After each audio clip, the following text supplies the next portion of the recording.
Você foi diagnosticado com câncer de intestino, de cólon ou reto e está perdido, não sabe quais os próximos passos, o que você deve fazer? Fique tranquilo. Nesse vídeo eu vou explicar o passo a passo, o que a gente normalmente orienta os pacientes após o diagnóstico de um câncer de intestino, para você tentar ficar tranquilo nesse processo e saber os próximos passos que você precisa fazer para buscar a cura do seu tumor. Se você não me conhece, eu sou o Dr. Maurílio Paiva, coloproctologista, e se ainda não se inscreveu no canal, aproveita para se inscrever. Toda semana tem conteúdo novo sobre as principais doenças do intestino, reto e ânus. O diagnóstico de um câncer é sempre um susto para aqueles que recebem essa notícia. E no primeiro momento, muitos pensam que essa notícia quer dizer uma doença incurável, mas isso não é verdade. No caso do câncer de cólon e reto, por exemplo, de maneira resumida, 75% das pessoas acometidas, elas conseguem ficar curadas. Um levantamento feito nos Estados Unidos pelo Instituto Nacional do Câncer de lá, mostrou que das pessoas acometidas com câncer de cólon e reto, nesse levantamento, 38% apresentavam doença localizada, que estava somente na parede intestinal, aqueles casos mais iniciais. Outros 38% apresentavam doença regional, que é quando você tem um acometimento de órgãos ao redor ali do intestino ou de linfonodos que estão localizados na gordura do intestino grosso. E 19% apresentavam doença metastática, que é quando você tem um acometimento de órgãos à distância. E a gente sabe que a maioria dos casos de doença localizada e doença regional, a gente consegue atingir a cura. E mesmo em alguns casos de doença metastática, isso também é possível. Óbvio que a gente sabe que quanto mais inicial a doença, maior a chance de cura. E no caso do câncer de cólon e reto, quando a gente tem a doença no estágio 1, a chance de cura é maior que 90%. Por isso que a gente sempre fala da importância dos exames de prevenção para o câncer de cólon e reto.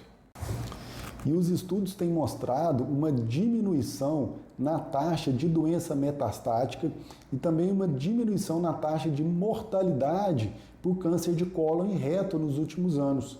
E isso pode ser explicado principalmente pelo avanço no tratamento tanto clínico quanto cirúrgico que tem ocorrido nas últimas décadas, mas também por um maior número de pessoas submetidas aos exames de prevenção e rastreamento do câncer de cólon e reto. E isso tem uma consequência no diagnóstico mais precoce da doença e também na redução do número de casos. Então, é muito importante todos, a partir dos 45 anos de idade, serem submetidos a esses exames de rastreamento para que a gente consiga, ao longo dos anos, reduzir ainda mais essas taxas de mortalidade e número de casos por câncer de cólon e reto. Então, após esse esclarecimento inicial, que é muito importante para a pessoa que recebeu esse diagnóstico conhecer um pouco mais sobre o câncer de cólon e reto, então depois do diagnóstico, o próximo passo é fazer os exames de estadiamento. Esses exames eles servem para nos mostrar em que estágio a doença está e a partir daí orientar o tratamento inicial.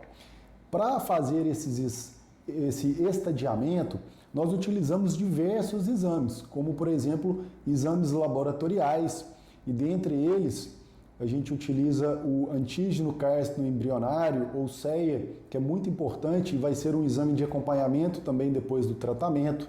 Exames de imagem, como o ultrassom, a tomografia, a ressonância, o PET scan, a cintilografia. No câncer de cólon e reto, o principal exame de imagem utilizado inicialmente é a tomografia de abdômen e a tomografia de tórax. Por quê? Além do câncer de cólon e reto estar localizado no abdômen, os principais locais de metástase são o fígado e o pulmão, que são avaliados através da tomografia de abdômen e de tórax.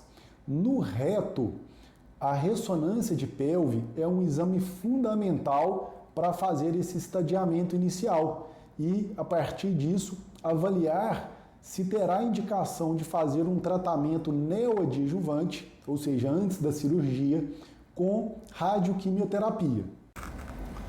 Depois de realizar os exames de estadiamento, é hora de determinar como será o tratamento.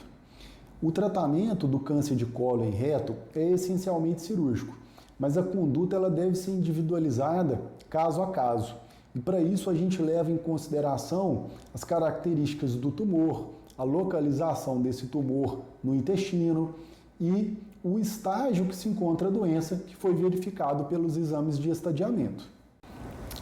Para os casos de câncer de cólon que não estão localizados no reto, a grande maioria vai inicialmente para o tratamento cirúrgico, principalmente aqueles casos que nos exames de estadiamento não foram vistos metástases à distância. E na cirurgia será removido esse segmento intestinal cometido com margens de segurança, juntamente com os linfonodos que drenam aquela região acometida e podem conter células tumorais.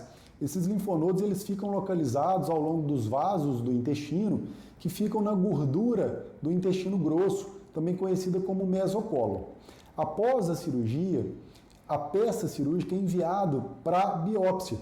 E esse estadiamento final da doença, que é feito pela biópsia da peça cirúrgica, será determinante para aqueles casos que não têm metástase à distância, se será necessário ou não um tratamento adjuvante com quimioterapia. Nos casos de tumor localizados no reto, isso é um pouco diferente. Como eu disse anteriormente, a ressonância de pelve é fundamental no estadiamento pré-operatório desses casos de tumor de reto, porque através da ressonância a gente consegue avaliar a localização do tumor em relação à margem anal, a profundidade de invasão desse tumor na parede do intestino e a presença de linfonodos suspeitos na gordura do mesorreto. E isso vai determinar para a gente se será ou não indicado o tratamento neoadjuvante com quimiorradioterapia. Esse tratamento neoadjuvante ele é indicado nesses casos de tumor com acometimento mais profundo da parede, do reto ou presença de linfonodos suspeitos, porque esse tratamento neoadjuvante com quimiorradioterapia pré-operatório, ele mostrou uma diminuição da recorrência local do tumor e também uma redução daqueles tumores que são muito grandes, facilitando a ressecção cirúrgica com margens livres. E para aqueles tumores localizados no reto baixo, muito próximo do ânus, a neoadjuvância também ajuda a aumentar a chance de preservação do esfíncter anal durante o tratamento cirúrgico. Após o tratamento neoadjuvante, nesses casos que têm indicação, então após a quimiorradioterapia, o tratamento cirúrgico ele é indicado na grande maioria dos casos e é o tratamento ainda padronizado para os casos de tumor de reto.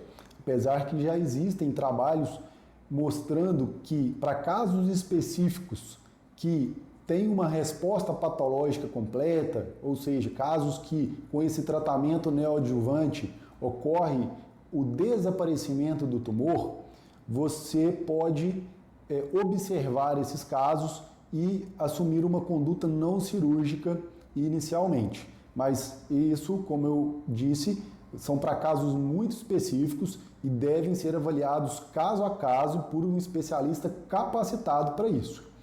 Naqueles casos de tumor de reto mais iniciais que não tiveram indicação de tratamento neoadjuvante com quimiorradioterapia antes da cirurgia, esses casos eles vão para a cirurgia direto e aí aquele tumor ele é ressecado ali, como no caso do câncer de cólon, né, com margens de segurança, e o tratamento depois da cirurgia com quimioterapia adjuvante também vai depender daquele estadiamento final feito pela peça cirúrgica, como eu disse anteriormente, nos casos de câncer de cólon. E por último, eu vou falar sobre um tema que preocupa não só as pessoas com câncer de cólon e reto, mas todas aquelas que vão ser submetidas a algum procedimento cirúrgico no intestino, que é se vai ser necessária a utilização da bolsa, que é como as pessoas costumam se referir aos estomas, como por exemplo a colostomia, a ileostomia. Então, toda cirurgia no intestino, existe sim o risco de ser necessária a utilização de um estoma. E esse estoma na maioria das vezes, ele é utilizado em situações específicas. Então, na grande maioria das vezes, a maioria das pessoas que vão ser submetidas a uma cirurgia no intestino não precisarão usar a colostomia ou a ileostomia. Nas cirurgias de urgência, quando a pessoa tem uma perfuração do intestino, uma obstrução do intestino e precisa ser submetida a uma cirurgia de urgência, o risco de precisar usar um estoma ou a bolsa, ele aumenta, tanto pelas condições gerais do paciente, que nesses casos normalmente o paciente está mais debilitado, com um quadro infeccioso, e também pelas condições locais, né, que muitas vezes um quadro infeccioso local ali no abdômen, ele aumenta o risco de complicações na anastomose. A anastomose é quando a gente faz ali a emenda do intestino após a ressecção ali do segmento acometido. Então, nessas cirurgias de urgência, o risco aumenta, mas nem sempre também são necessários utilizar essas ostomias em todos os casos de urgência. Já nas cirurgias eletivas, nas cirurgias programadas para o tratamento do câncer de cólon e reto, o risco da necessidade de um estoma ele é bem menor, porque a gente normalmente faz a cirurgia ali em condições mais favoráveis. Nos tumores de cólon, quando você resseca o intestino grosso e preserva o reto, o risco de utilização de bolsas, na maioria das vezes, ele é quando ocorre complicações na anastomose, principalmente ali quando ocorre o vazamento ou a fístula na anastomose, causando uma infecção local. Nesses casos, existe a possibilidade de uma reoperação para corrigir aquele defeito e controlar a infecção local, e na maioria das vezes, nesses casos, é confeccionado um estoma. O risco dessas fístulas na anastomose varia em torno de 2 a 6% dos casos de cirurgias no intestino grosso, no cólon, e é um pouco maior quando ocorre ressecção do reto.